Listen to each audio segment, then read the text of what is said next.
Hey everyone, today we're talking about something near and dear to many of our hearts, or at least on our legs. Denim. It's durable, stylish, and about as American as apple pie. But what if I told you that our favorite fabric might be hiding some dark secrets? We're talking about the chemicals used to produce it and their potential impact on our health. From formaldehyde to heavy metals, we'll explore the potential health risks associated with these substances. Let's dive into the world of textile production to uncover the truth about the chemicals in our clothes. Let's start with formaldehyde, that stuff they use to preserve specimens in jars. Yeah, well, it's also used in denim production, primarily to make it wrinkle resistant. I mean, who wants to iron their jeans, right? But here's the catch. Formaldehyde is a known human carcinogen. That means it has the potential to cause cancer. And while the amount of formaldehyde in our clothes might seem small, prolonged exposure, especially through direct skin contact, can be a cause for concern. Think about it. We wear jeans close to our skin, often for extended periods. This allows the formaldehyde to be absorbed into our bodies, potentially leading to health problems down the line.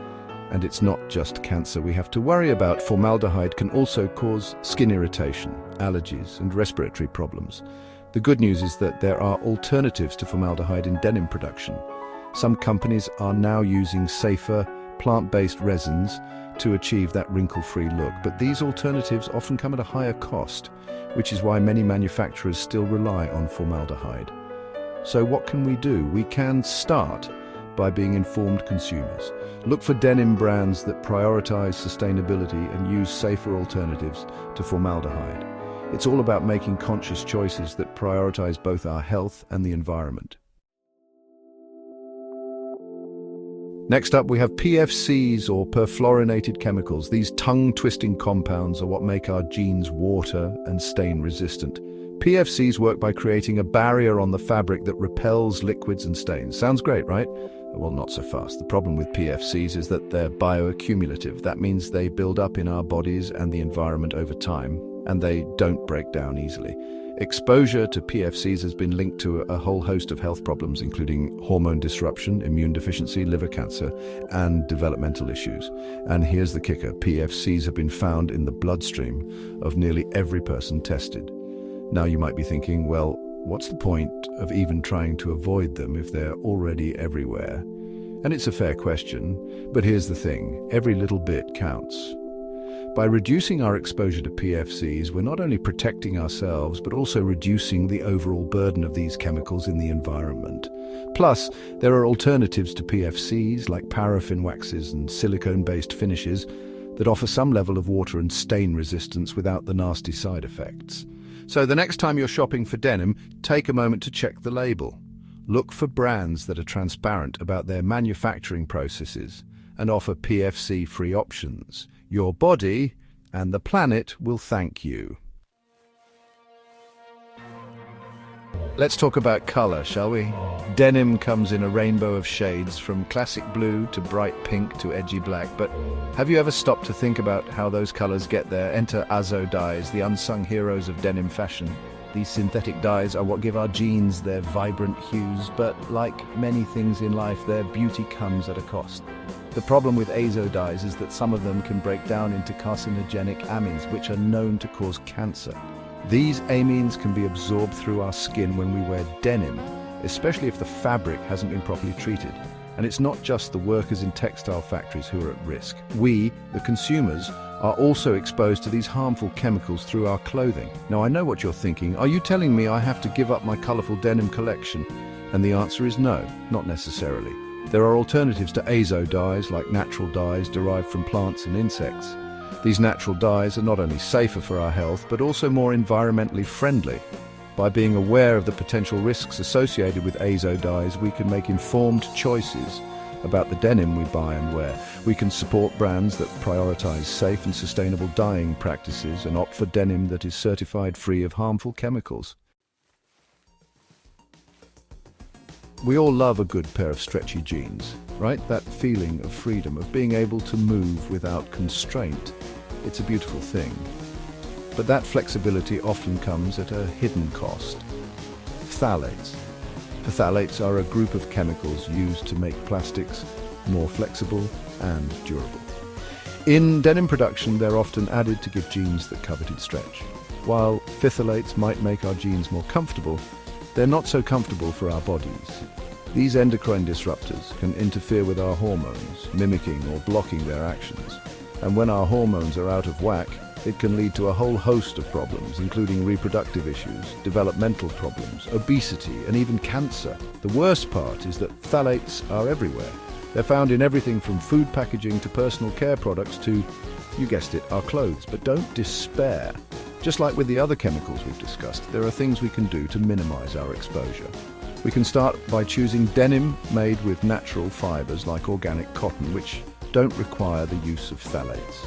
We can also support brands that are transparent about their manufacturing processes and committed to using safer alternatives to phthalates. Every little bit helps in the fight against these hormone-disrupting chemicals. Now, let's talk about heavy metals. No, not the music genre, although it's possible some of those musicians were exposed to unsafe levels of these chemicals. We're talking about the toxic kind, like lead, cadmium, and chromium that can sometimes find their way into our denim. These heavy metals are often used in dyes and pigments to give denim its characteristic shades. But here's the catch. They're highly toxic and can accumulate in our bodies over time. Exposure to heavy metals has been linked to a range of health problems, including neurological damage, kidney disease, developmental problems, and cancer. Think about it. We wear denim close to our skin, allowing these heavy metals to be absorbed into our bodies. And because they don't break down easily, they can stick around for a long time, causing damage along the way. But don't lose hope just yet. There are things we can do to protect ourselves from these heavy metal hazards. First and foremost, we can choose denim from brands that are transparent about their manufacturing processes and committed to using safe and sustainable dyes. Look for certifications like GOTS, Global Organic Textile Standard, and Ecotex, which ensure that textiles are free from harmful levels of heavy metals.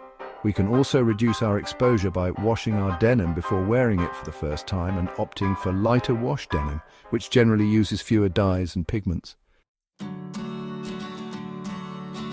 Last but not least, let's talk about chlorine. You know, that stuff we use to disinfect swimming pools?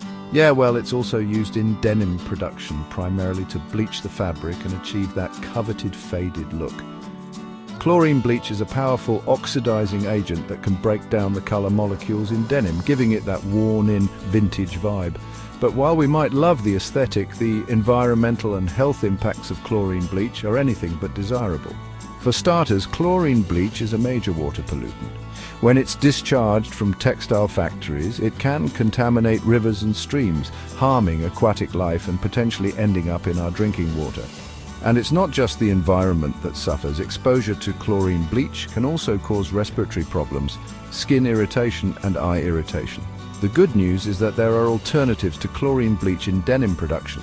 Some companies are now using ozone bleaching, which is a more environmentally friendly process that doesn't produce harmful byproducts. Other alternatives include using natural bleaching agents like hydrogen peroxide or simply embracing the natural color of denim. So the next time you're shopping for denim, take a moment to consider the environmental and health impacts of chlorine bleach.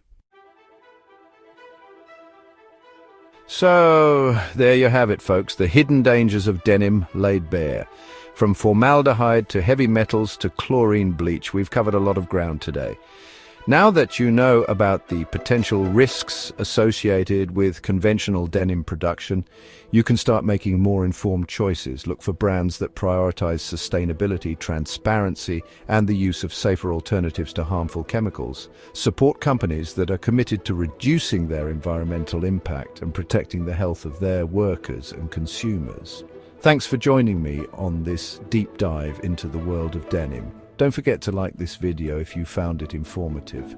And subscribe to my channel for more videos on conscious consumerism and sustainable living. Until next time, stay curious, stay informed, and stay stylish.